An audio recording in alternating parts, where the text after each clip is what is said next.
ইদানিং বিভিন্ন মেলায় বা ছোটখাটো জায়গায় ছোট ছোট অ্যামিউজমেন্ট পার্কের মতো গড়ে উঠেছে।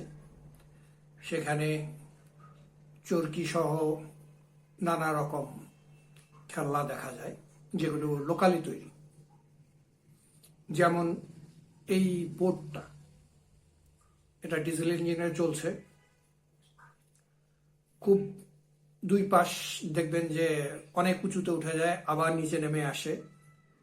কিন্তু বসার জায়গায় কোনো সেফটি আছে কিনা সেটা অবশ্য ঠিক বোঝা গেল না।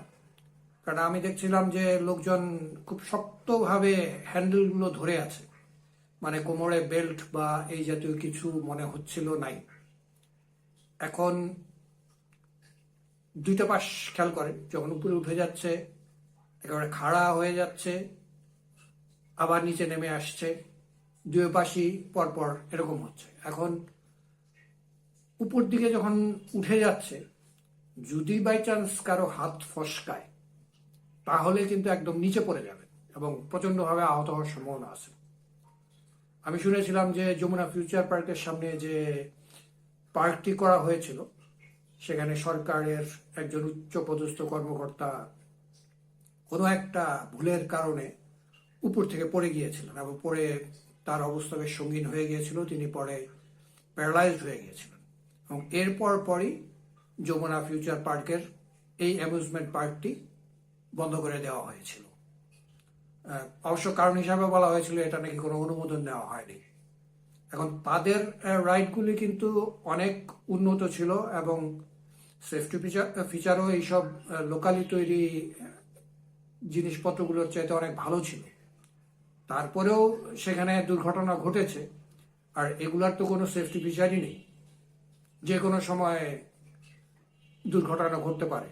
আর এগুলো কিন্তু ট্রান্সফারেবল। এই যে যেমন ধরেন, এটা উত্তরা 13 নম্বর সেক্টরের পার্কে সম্প্রতি যে মেলা হয়েছিল, সেই মেলায় আনা হয়েছিল এগুলি। মেলা শেষে আবার সেগুলো তারা খুলে নিয়ে যাবে। উত্তরা 18 নম্বর সেক্টরে রাজুকের বিল্ডিং কমপ্লেক্সের কাছেও কিন্তু এরকম দুইটা তিনটা জায়গায় এরকম স্থাপনা আছে। তো বড় কোনো দুর্ঘটনা ঘটার আগেই মনে হয় এগুলোর ব্যাপারে একটু নজর দেওয়া উচিত। হ্যাঁ, আমরা মেলায় গেলে সবাই আনন্দ করতে চাই, কিন্তু আনন্দ যাতে বিষাদে পরিণত না হয় সে ব্যাপারে আমাদের সচেতন থাকা উচিত। ধন্যবাদ। দেখুন তাহলে এই ভিডিওটি।